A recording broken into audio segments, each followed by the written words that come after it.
Good afternoon, and thank you for joining us today for what should be a rich and timely conversation on the heels of Saudi Arabian Crown Prince Mohammed bin Salman's visit to the White House and Oval Office meeting with President Trump.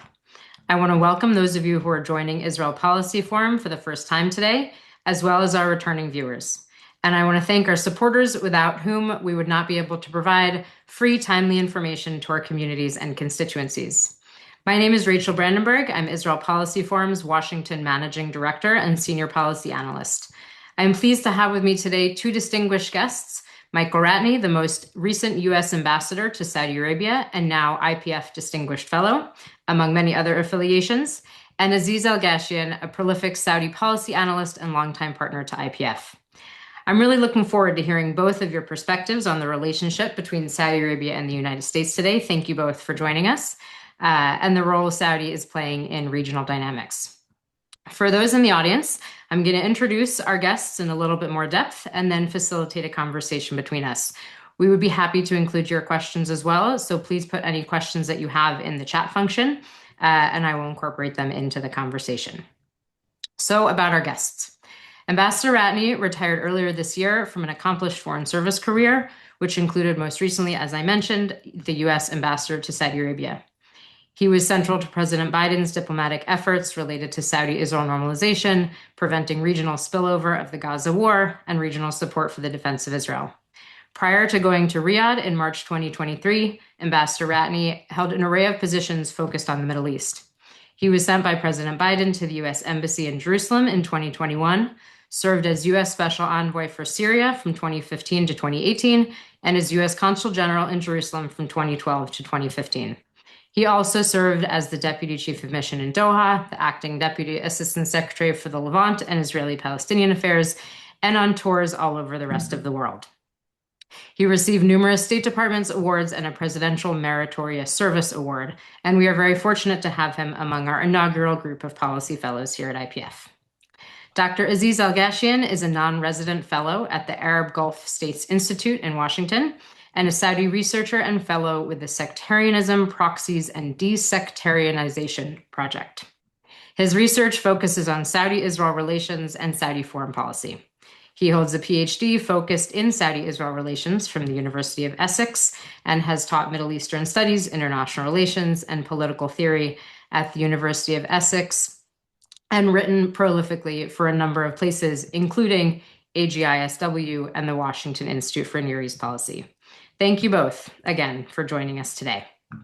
So let me set the scene for a moment. Crown Prince Mohammed bin Salman is in Washington still today for the first time since 2018. Then he came to the United States to sell his new vision for Saudi social and economic reform, Vision 2030. And at the time, he went to New York, Miami, LA, Texas, and elsewhere, and met with a wide range of stakeholders. If I remember correctly, he was here for a few weeks. So much has changed in the past 7 years, here in Washington, in Saudi Arabia, and certainly in the region. During President Trump's first term, following the murder of Washington Post journalist Jamal Khashoggi, and amidst the ongoing Saudi-led war in Yemen, senators like Lindsey Graham were calling for sanctions on Saudi Arabia, for example, and Congress passed multiple joint resolutions of disapproval in an effort to halt arms sales to Saudi Arabia. Later, President Biden began to expand the bilateral relationship even beyond the traditional areas of oil and security cooperation to include things like technology, infrastructure, space, and more. Just before October 7th, 2023, the U.S., Saudi, and Israel were allegedly on the precipice of a bilateral defense treaty, Israel-Saudi normalization, and discussing a civil nuclear deal. Even after the war in Gaza, Saudi leadership continues to say, as recently as yesterday, that they are still here. They're still willing to come to the table for the Abraham Accords, pending movement on Palestinian statehood. President Trump, as we've seen over the past almost year now, has continued to expand the relationship. He made Saudi Arabia the first stop of his first international trip, and the Crown Prince has been welcomed to Washington like the king he will likely one day become. Trump has now pledged F-35s, Abrams tanks, signed a strategic defense agreement with Saudi Arabia, and today they're hosting a big investment conference to expand upon partnerships in AI, tech, and other industries. Interestingly, even the political echelon in Israel is now saying that they're okay with Saudi Arabia getting F-35s if they normalize relations with Israel in exchange. So, amidst all of this, Ambassador Ratney, Aziz, where are we in the bilateral relationship between Saudi Arabia and the United States? And what most stands out to you from this visit so far? Ambassador Ratney, I'll start with you. Thanks, Rachel. Thanks for the invitation today. I think the trajectory of the bilateral relationship, obviously, it's had its ups and downs. It was by the midpoint, I think, of the Biden administration, it was in a good place. Particularly as we got towards the end of the Biden administration, negotiations in earnest started about a mutual defense treaty and normalization with Israel.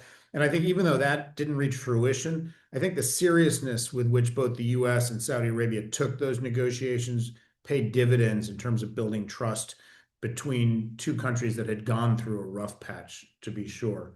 And I think by the end of the Biden administration, we had gone from this very tense period, particularly triggered by a lot of the comments that were made during the presidential campaign by then candidate Biden, and a blow up towards the end of 2022 about oil production levels. We'd gotten to a very stable, predictable place. And I think both sides were fairly comfortable with it, although admittedly, without much warmth at the leadership level. I think what we have now is a continuation of that basically positive trajectory, plus this kind of remarkably warm relationship between President Trump and the Saudi Crown Prince. I'm not 100% sure what drives it, but it was clearly on display yesterday during the Oval Office meeting, where even though Mohammed bin Salman is obviously not the king yet, he was clearly treated like a head of state. And Trump went out of his way to just kind of laud him and show him that sort of regal reception. So I think certainly in form, it's in a good place. And in terms of substance, I think it's in a better place. I think the conversations we were having about a defense agreement, about an agreement about artificial intelligence and energy and a whole bunch of other areas, I think suggests that it's in a fundamentally different place than it was maybe 4 years ago. Thank you. Aziz, what's your take? No, well, first, I'd like to thank you very much, Rachel, and thank for everyone at IPF for hosting this. And it's good to join Ambassador Ratney, the former U.S. ambassador to Saudi Arabia, but seems to be the current Saudi ambassador to the United States now. He's playing all these roles now. He's really talking a lot, and he's representing us. And I have to say this, I think representing us in a really, in a way that's very welcoming, and we really appreciate it. So really appreciate it, Ambassador Ratney, what you're doing. And I would share a lot of that. I think, in my opinion, it seems that the relationship now is on the ascent. There were these ups and downs, and I think historically we have to mention this. While there was a great deal of strategic partnership and there's an understanding between both countries, there was always an up and down. And I think from the Saudi side, in my opinion, there was an aspect, in my opinion, that was overlooked a lot of the times, which was a little bit of anxiety, anxiety of whether or not, will they be depending on the United States security umbrella, et cetera, et cetera. And I think we are developing a better understanding of the nature of this relationship, in my opinion. And you spoke to the first Trump administration and this Trump administration, or the relations between them. Maybe if I could share my two thoughts on that. I think I agree that then it was a long, visit. It was about 3 weeks, and it wasn't only that visit. I mean, at that time, MBS was really pretty new at being crown prince. He still wasn't a year into being crown prince. The year before that, he was really traveling a lot, which we don't see often these days. He was traveling everywhere, and I think there was an effort to really raise a portfolio of MBS. No one has heard of this really young crown prince. And now I think it's different. Now I think he's far more established. I think Saudi Arabia established that it is open for business. It's still open for developing business. But in my opinion, I think also there's a difference between the expectations from the previous administration previous Trump administration and this administration. And I think that's why it seems to me that there isn't on the ascent. Um, in the first Trump administration, I believe, this is my sense, was that they have invested a lot in not just the United States or the Trump administration, but really the ego of Donald Trump. They believe that they had given him a great deal of, whatever Donald Trump wanted to hear or wanted to say, and all these deals. And they assumed that they probably, he would be there for us. He was already saying the right things. He was at that time when Saudi Arabia was having a more robust approach to Iran, other than the kind of approach that we have now. He was, it seemed like, man, they're both on the same side. But I think 2019, and probably a lot of the times people will hear me say this, and hear a lot of Saudis say this. 2019, when Al Baghaig and Al Kharis, the oil refineries were attacked, this is something that I think really resonated with Saudis and stuck with them. And I think it shocked them and it surprised them. And I think it surprised not only the Saudis generally, but I think in particularly the new generation of leadership who kind of had a different calculation and a different worldview. Now, to jump into this meeting. Can you just spend a moment explaining what that incident was? So in 2019, there was either Iran or Iran-backed uh, drones that had struck oil refineries in Saudi Arabia, in Al Baghaig, and they're called Al Baghaig and Kharis. And I think it, correct me if I'm wrong, was it a few million barrels that it knocked out? It really, there was a few million barrels. And at that time, it was very, I think, shocking that it wasn't necessarily the lack of response. In my opinion, at that time, it was probably the Donald Trump response that was problematic, because he said, listen, we could strike Iran anytime, but we're not going to do this. And then, well, did you promise the Saudis to protect them? And he was like, nope, nope, nope, I did not. I did not promise the Saudis to protect them at all. There was no promises. And if we are going to protect them, then this is going to involve them paying us. So the Saudis are like, whoa, they're not going to be there for us, and they're going to make money off us. And the person after what we did. So this was a juncture, I think, in the calculation, but I think maybe a necessary juncture for a healthier relationship with the United States, in my opinion. Uh, because I think, firstly, those were the seeds to a rapprochement between Iran. But in my opinion, I think now when we signed these deals, and developing this relationship, I think there's a lot more of a better expectation, or a lot better understanding of what not to expect, rather than what to expect or what to hope for.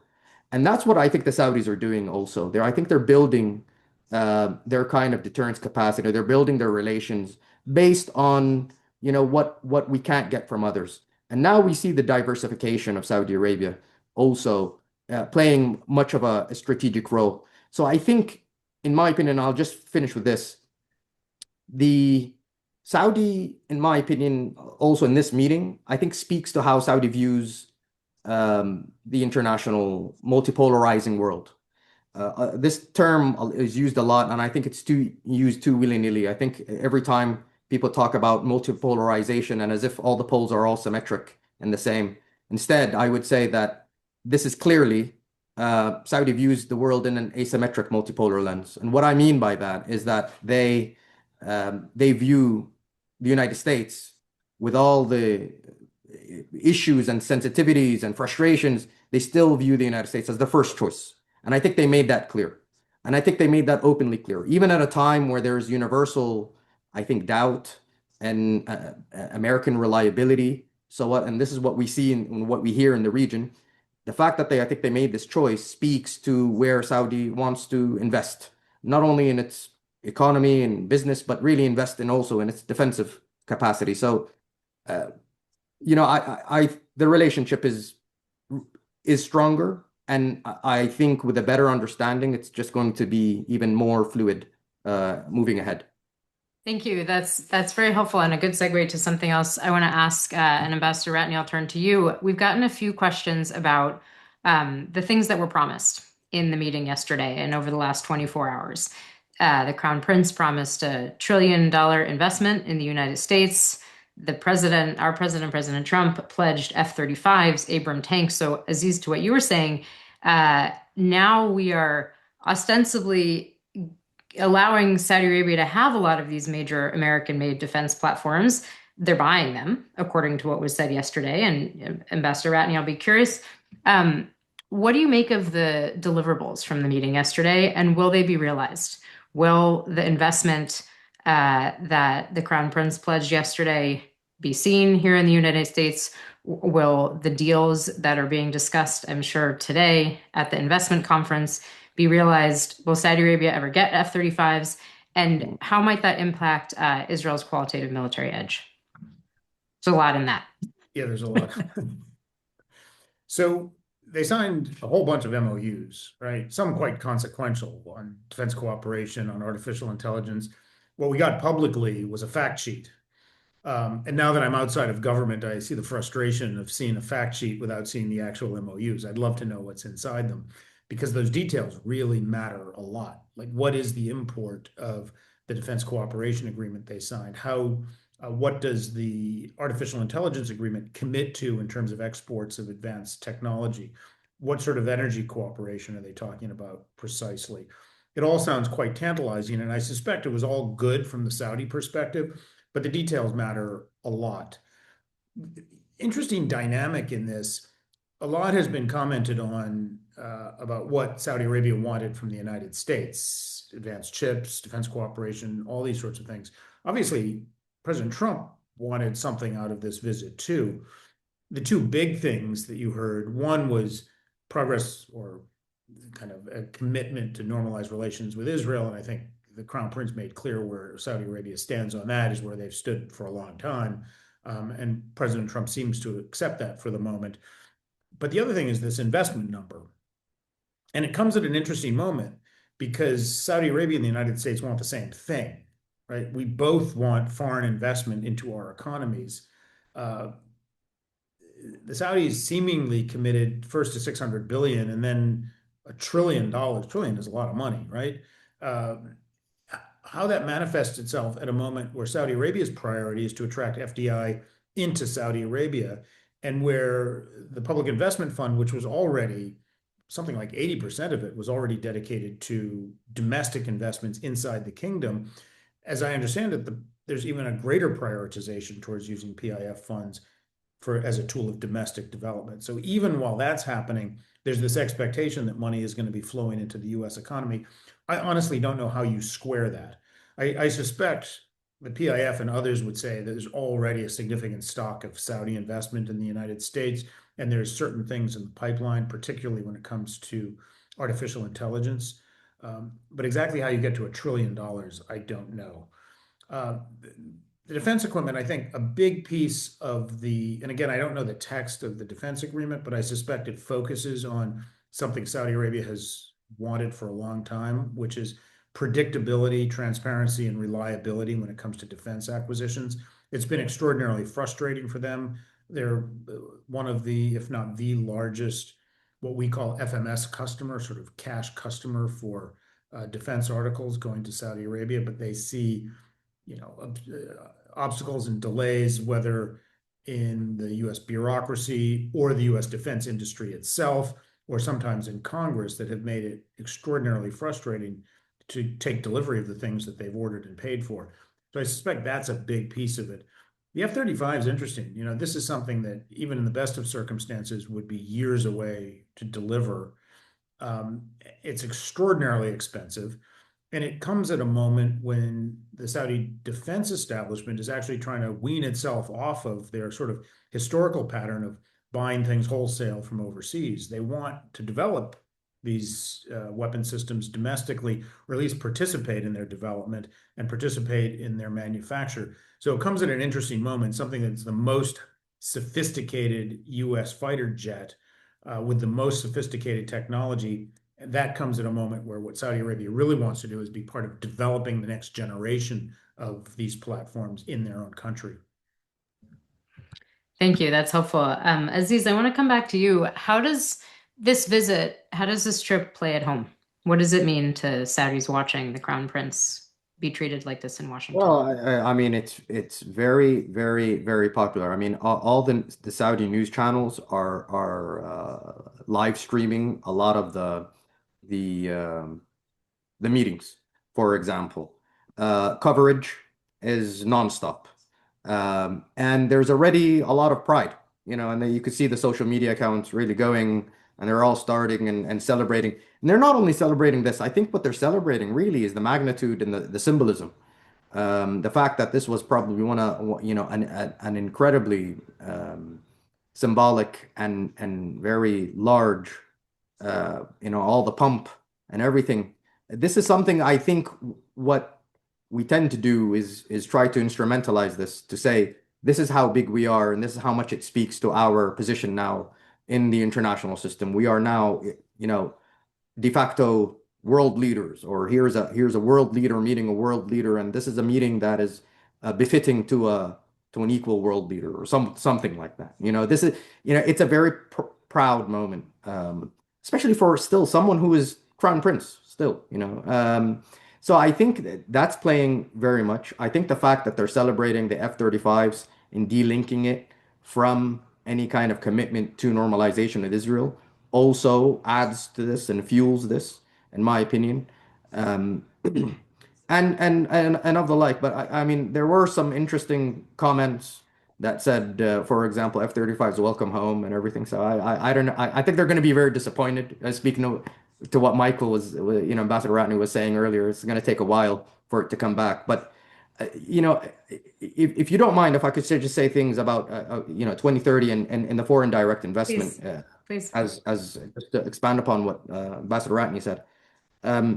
This is something that's very interesting too. I think that is true. And I think it was around 70 to 80% of allocation of investment from the PIF to the Saudi market domestically. And also, Saudis really want to receive foreign direct investment. Now, it is indeed, how do we square the circle? This is something, in my opinion, that the Saudi foreign minister alluded to, tried to square or touch upon in a press conference after the first Trump meeting in May. After he departed from Riyadh, when he went to Qatar and Doha. He was basically saying a great deal of these meetings, there will be a lot of Saudi dynamics. It will involve a lot of Saudi participation. It's not going to be some sort of one-way trajectory just to the United States. There is going to be some sort of partnership in how this goes to, and it's going to make sense for us. So here's another thing that I want to also touch upon. We're beginning to see kind of a form of communication, in my opinion, a multi-layered form of communication from both leaders and their respective administrations. I think both leaders say a great deal of incredibly astonishing things. But then you have kind of that extra layer afterwards that really add a bit of the details, that add a bit of the reality to it, that add a bit of the nuances to it, that add a bit of some of the ins and outs. And it's very interesting. And I think it speaks to how personally they are not far alike. They're not far apart. They're very similar. So cutting through, I think a lot of the details is going to be another process in itself, trying to figure out really what it is that we are going to, what are we going to get? The other point that I would say, and I try to say this as quickly as I can. I mean, also, there was a question, if I'm not mistaken, about really, how are you going to get to $1 trillion of investment with the oil prices as it is now? And also with the fact that I think when it comes to Saudi 2030 vision, there's a great deal of mega projects that are taking place. And a lot of these things are actually, they're scaling down. A lot of the projects are actually on scaling down and trying to rethink, I think, the budget. And there's like a triaging or prioritization of what they're going to choose and which projects. So this again speaks to the extent of how they're going to muster that much money and what are they going to spend it on and kind of the phases. So what is interesting is that we're going to keep it's something to keep our eye on, what we're going to be getting, how much is going to be received, and what's the process of it. The last thing I would say is that I think the Saudis seem to have illustrated a sense of urgency, in my opinion. From the Trump meeting in May, they seem that they want to move as quickly as possible, as early as possible in the Trump administration to get as much as they can. And I think now, and not only with the United States, but even regionally, I think the ruling elite in Saudi are motivated by tangibles more than actually long-term projects as well. Yes, they have long-term projects, but they're motivated by what they could get as much as they can, as fast as they can. And I think that's why they moved fast. They tried to get as much as they could from the chip and the AI and that nexus of business and tech. So it's interesting to see the sense of urgency and how this is just going to play out. Sure, absolutely. Which you very eloquently and diplomatically talked about as figuring out the details. I think a lot of us who have worked in government would call plain cleanup after our bosses and trying to figure out how to put meat on the bones of fancy statements. But it'll be very interesting to see how this all plays out and what the details end up being. You have both, we've all mentioned normalization. I want to talk a little bit about Saudi's role in Gaza and with the PA, and then sort of what might be the prospects for normalization. I've also gotten a few questions about Saudi Arabia's view of Hamas and relationship with Hamas. So let's come to Gaza first. Aziz, I'm interested in sort of what the perspective is on the ceasefire in Saudi Arabia, what role the Saudis are currently trying to play in the day after effort, and what impact the fact that the war has ended, hopefully sustainably for the moment, has on the conversation around what Saudi Arabia's role in Gaza should be. When they met President Trump in May, I'm sorry, what am I talking? In September, after Onga, they seemed to commit to reconstruction efforts. Had there been a particular deal that saw a full withdrawal of Israeli forces, and kind of the PA coming back into Gaza.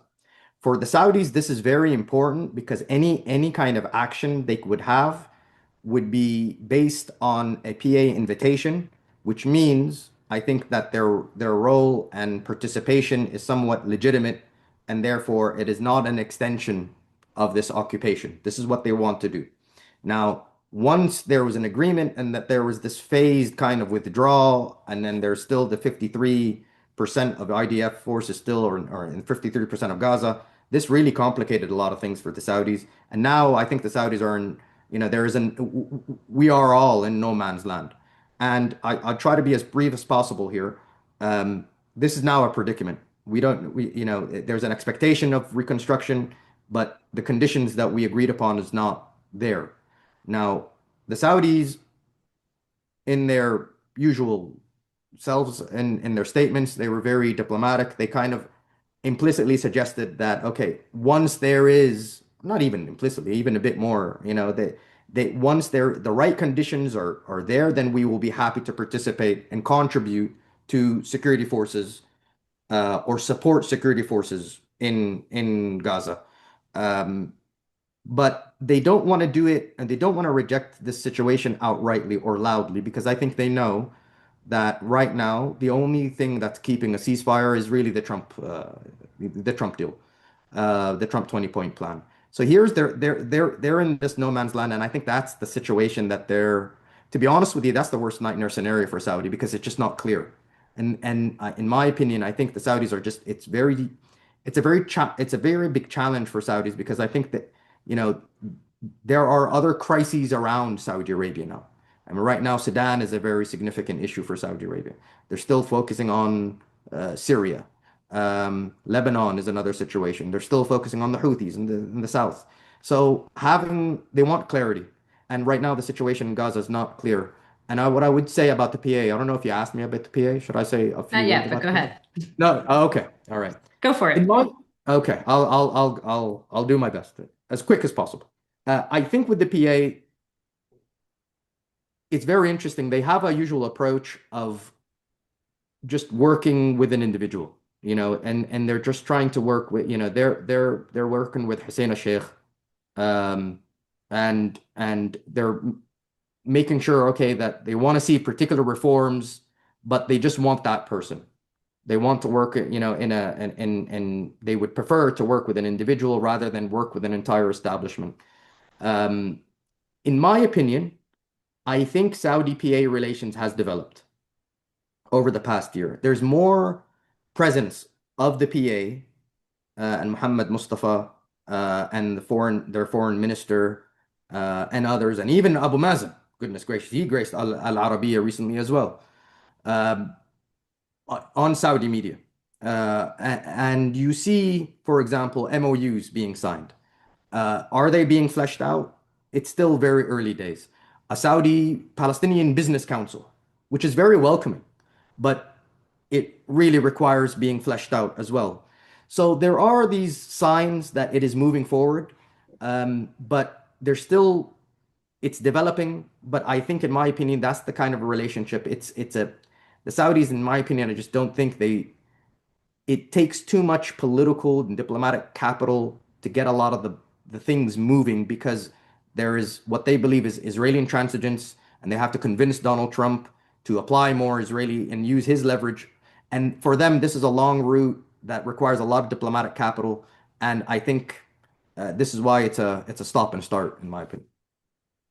Thank you. Ambassador Ratney, I'm interested in your perspective on this too. You were part of a number of conversations in the Biden administration about getting to a ceasefire the day after planning, the role of regional parties.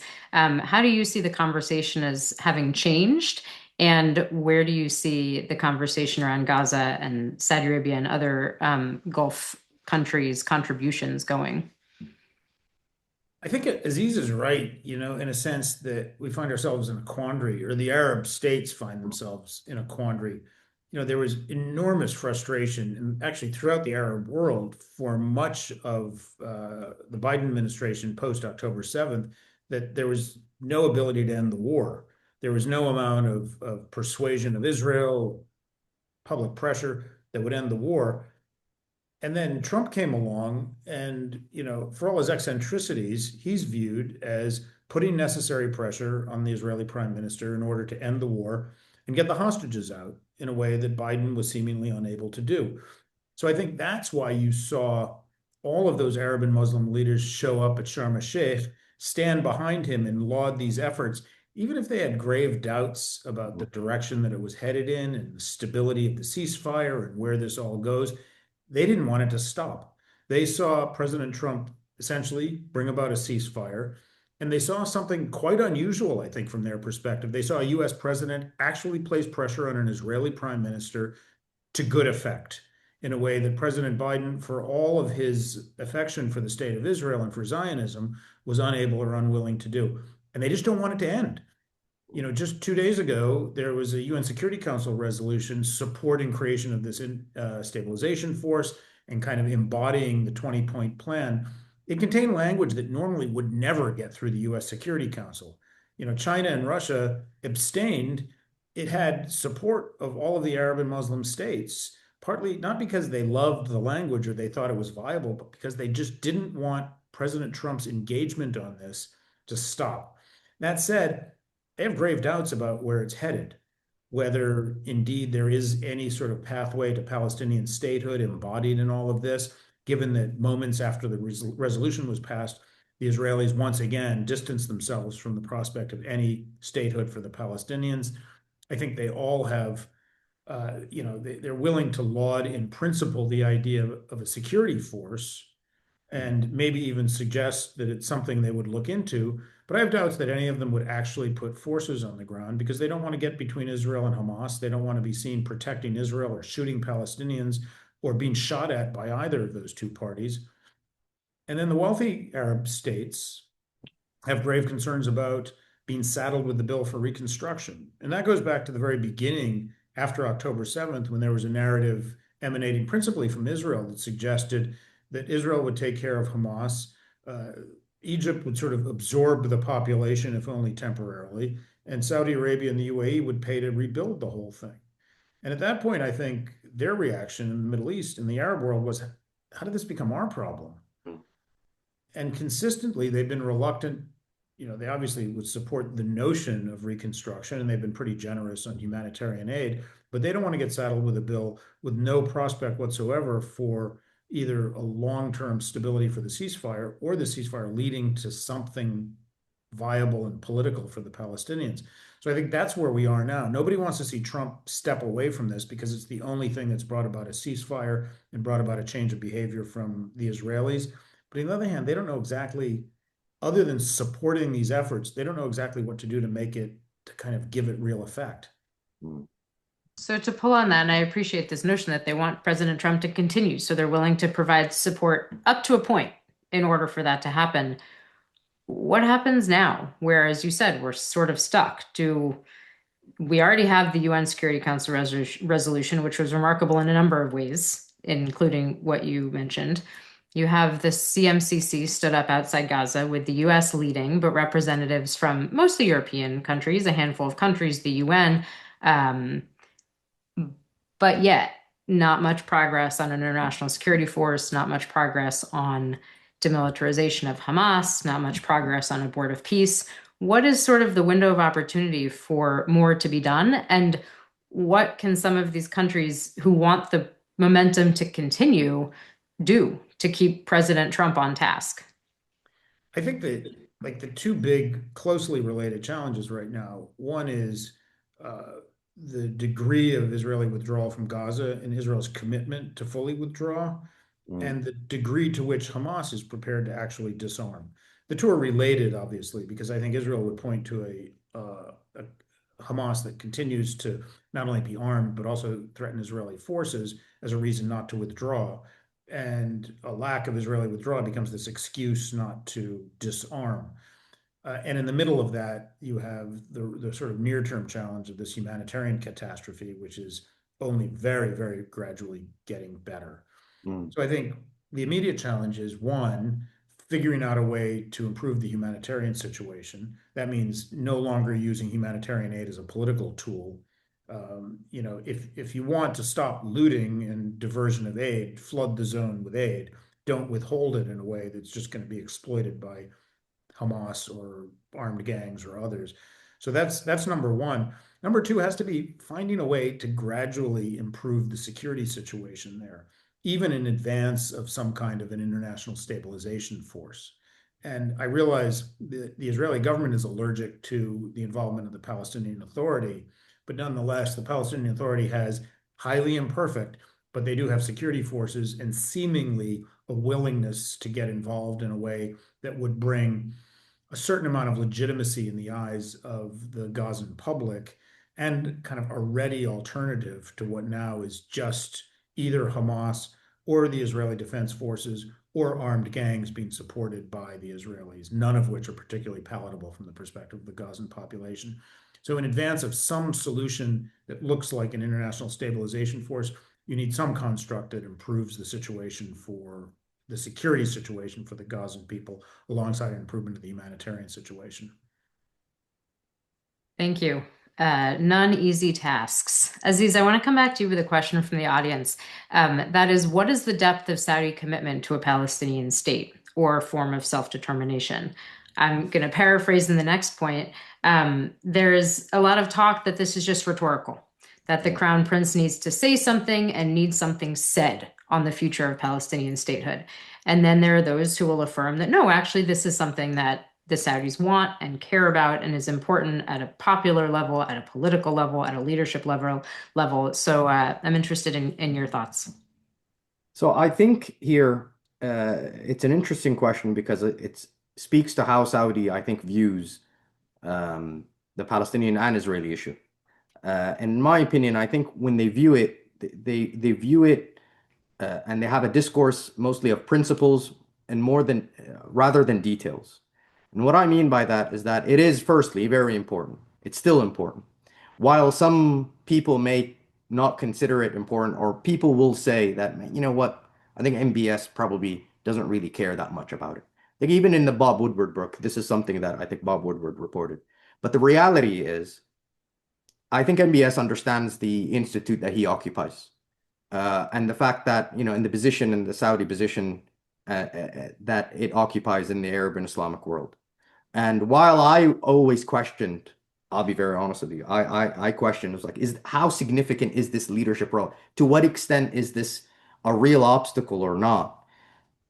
It is an obstacle for normalization. This is what I mean for just easy piece for piece normalization, I would say. So it's not a question of is the Palestinian issue an important issue or is it not an important issue. It's to what extent is it an important issue, and to what extent will there be a Palestinian component whenever there is a any future talks of normalization. In my opinion, quite frankly, this ebbs and flows because what they want is always, and you see this a lot of the times, very interchangeable. And this is normal.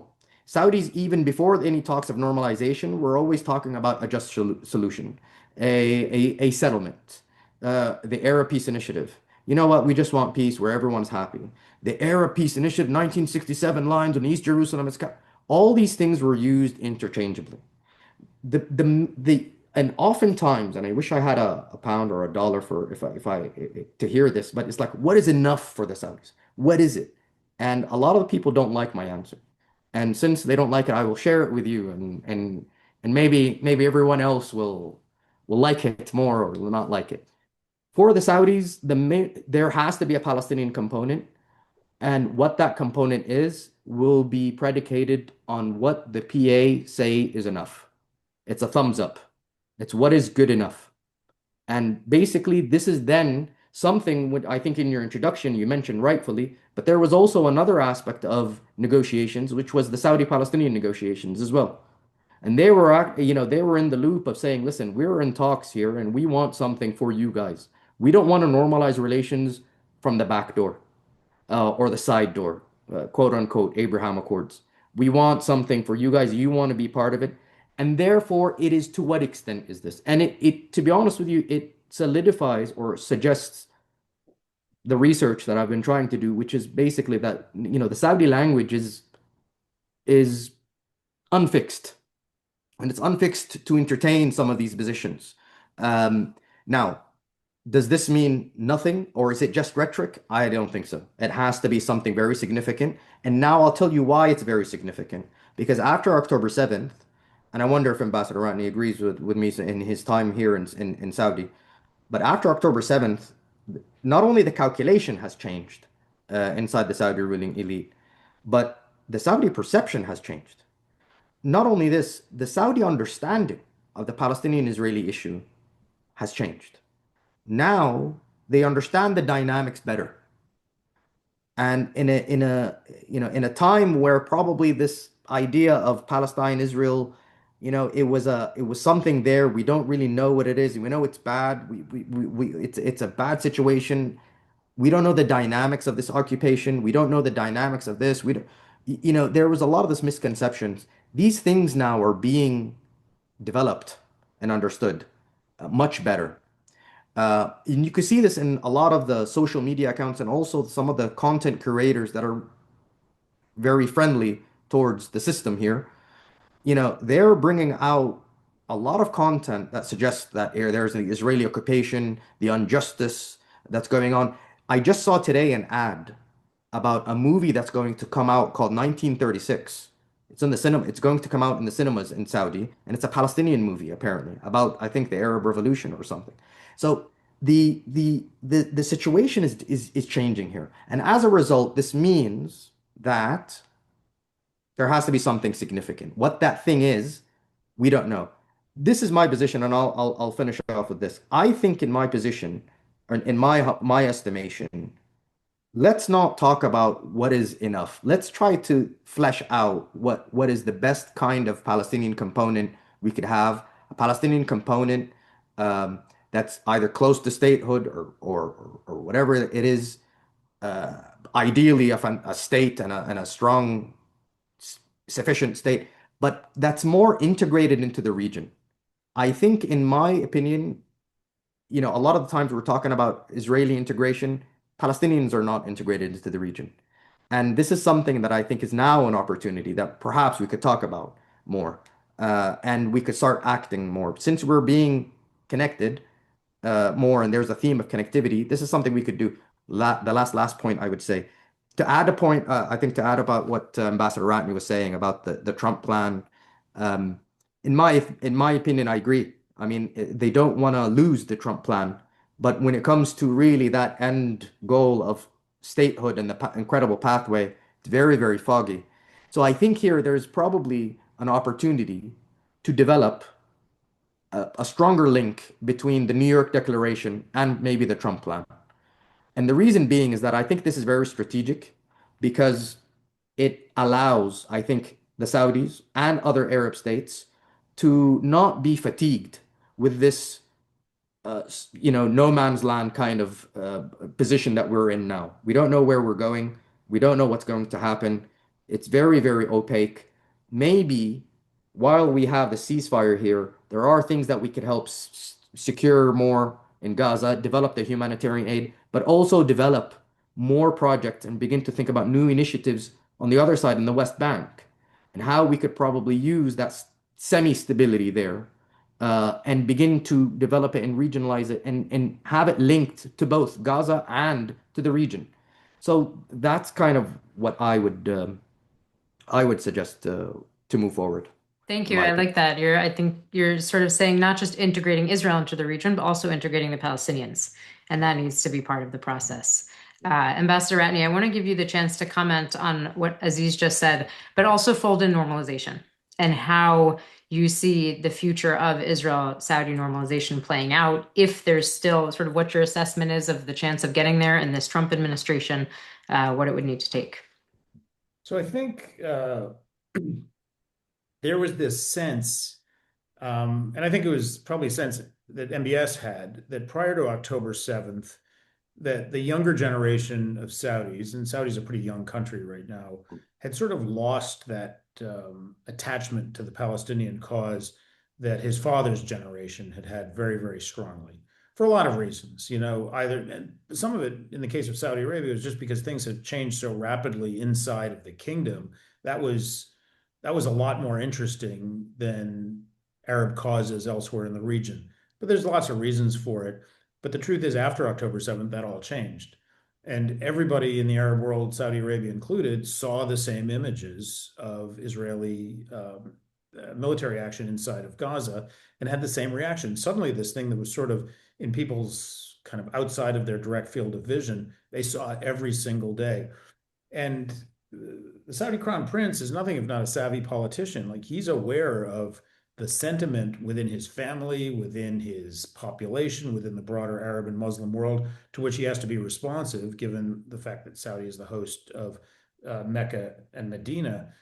He had to be attentive to that. So and I think because people probably heard him comment about this phenomenon before October 7th, that the resonance of the Palestinian issue had receded in importance. I think that was misinterpreted as, quote unquote, MBS doesn't care about the Palestinians. And that equals, in their mind, MBS is prepared to sell out the Palestinians in pursuit of some kind of a normalization deal. I don't think that was ever the case. In fact, the conversation about the Palestinian component of a normalization deal, we were only starting it just before October 7th. And after October 7th, it obviously became much, much more complicated. I should say Saudi's interest in normalization, and the Crown Prince said this yesterday, right? They haven't lost, the basic calculus is still valid. I think for Saudi Arabia, it has less to do with the desirability of a relationship with Israel, and more to do with the relationship that they want with the United States. They want a treaty relationship with the U.S., and normalization with Israel is in many ways the price they'd be willing to pay for something that's that valuable for them. The calculus still holds. It got much more complicated. And public sentiment got much more embittered about the issue, and it became very, very difficult to imagine kind of embarking on such a thing at this point.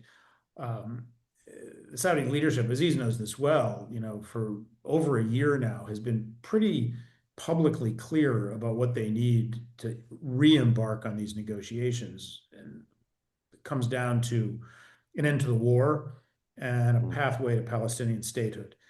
Both those things kind of bear some elaboration. What does an end to the war mean? That's probably up for negotiation. I suspect for Saudi Arabia, what it means, and Aziz, tell me if you think I'm right, What I think it means is the IDF is out of Gaza. There's no airstrikes, there's no IDF presence, there's no yellow line, there's no buffer zone. Yeah. It's over, right?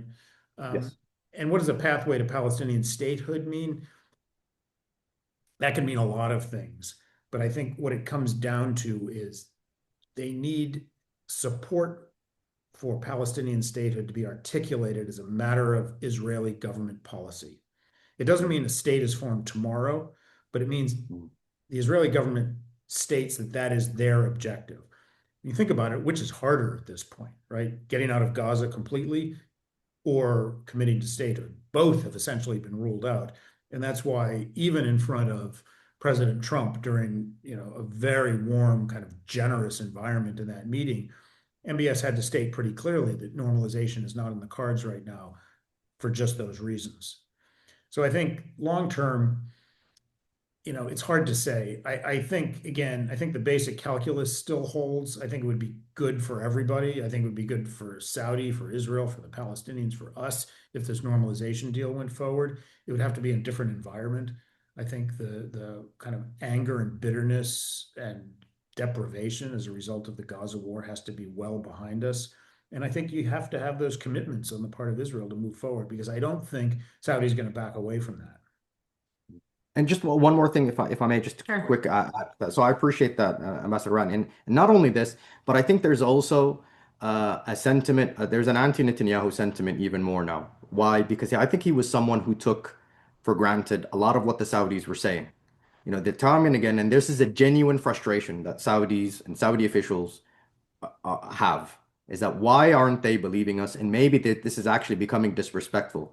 And it reached a level where they were taking a great deal of offense as to why they are disregarding what the Saudis are doing and basically gaslighting the world. And basically saying, hey, these Saudi officials don't really care. They don't really care what they're talking about. They don't really say this. Don't worry, they're going to be with us tomorrow. This really, I think, created a very bitter sentiment towards this particular Israeli government right now. So I think for now, we won't see it even because of the political silly season, as Prince Bandar used to say before, and with the American in the American kind of political sphere.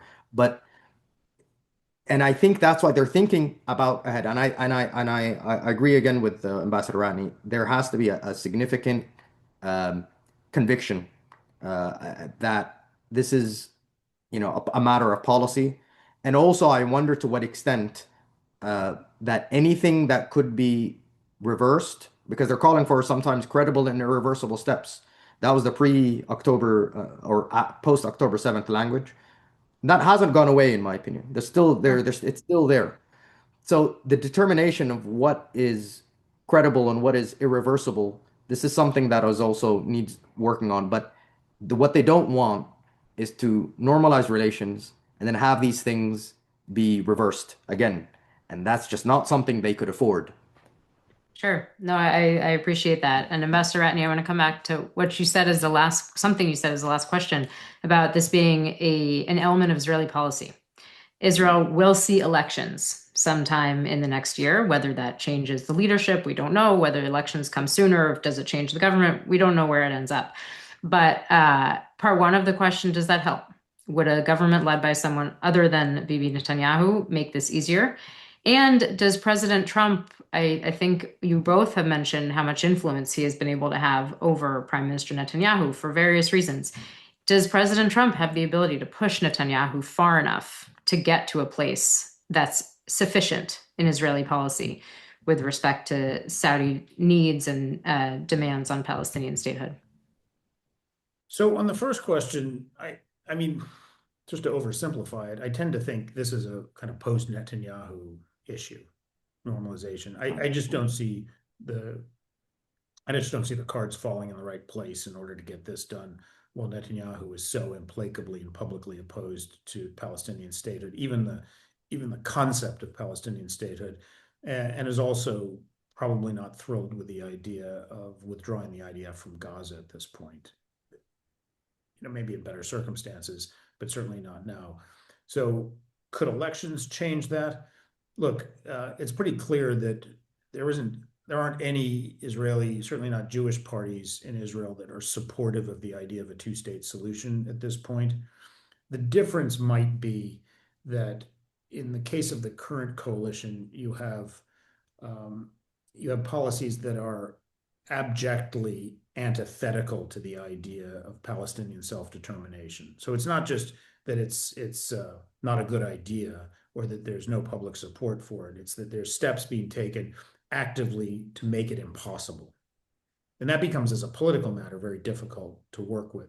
It may be that you could have a kind of a different coalition that kind of represents what is probably a fairly pervasive Israeli reticence to get involved in anything like negotiations towards a two-state solution, but at least is prepared to take steps that don't rule such a prospect out completely, right? To whether it's to strengthen the Palestinian Authority, to reinvigorate the Palestinian economy, to strengthen civic life in Gaza in a way that there could be a viable competitor at some point to Hamas for governance and security there, taking steps that it can at least strengthen the prospect for some kind of future pathway to Palestinian statehood rather than working in opposition to it.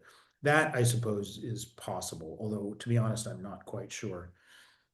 Your question about Trump was what? Does Trump have the ability to push Netanyahu far enough on Palestinian statehood? Yeah, I don't know. I wrote something in Haaretz a few months ago, and I asked that very question, and I don't have an answer to it. I doubt it. I think Trump's pushed Netanyahu pretty far. I don't think Netanyahu wanted to end the war, for example, and he got the Israeli government there. But Palestine, some of these things are, and I realize sometimes it sounds like crying wolf, that every time there's some issue that comes up, it's going to break the coalition apart, and it never really seems to do it. But it seems like that might actually push it over the edge, and I think Netanyahu, for him, it would be existential. Thank you. We're at about time. So I think I'm going to leave us on that cliffhanger of, will we get there? Will we get to a place of the Israeli government willing and able to do enough or say enough on Palestinian statehood for normalization to move forward? Will President Trump be able to succeed in implementing even the next few steps of his 20-point plan? And to come back to where we started, how will all of the different elements of the U.S. Saudi relationship that have been put on display over the last 24 hours play out? Ambassador Ratney, Aziz, thank you very much for joining us. We could continue, but our time is up. I really appreciate you sharing your perspectives and insights with us today, and look forward to continuing this conversation in other forums. To our audience, thank you for taking the time to listen and join us in this discussion. And for anybody interested in more analysis, please sign up for our emails, our webinar announcements, our Israel Policy podcast, and more from Israel Policy Forum. You can find us at www.israelpolicyforum.org. Thank you all again. Thank you both. Thank you.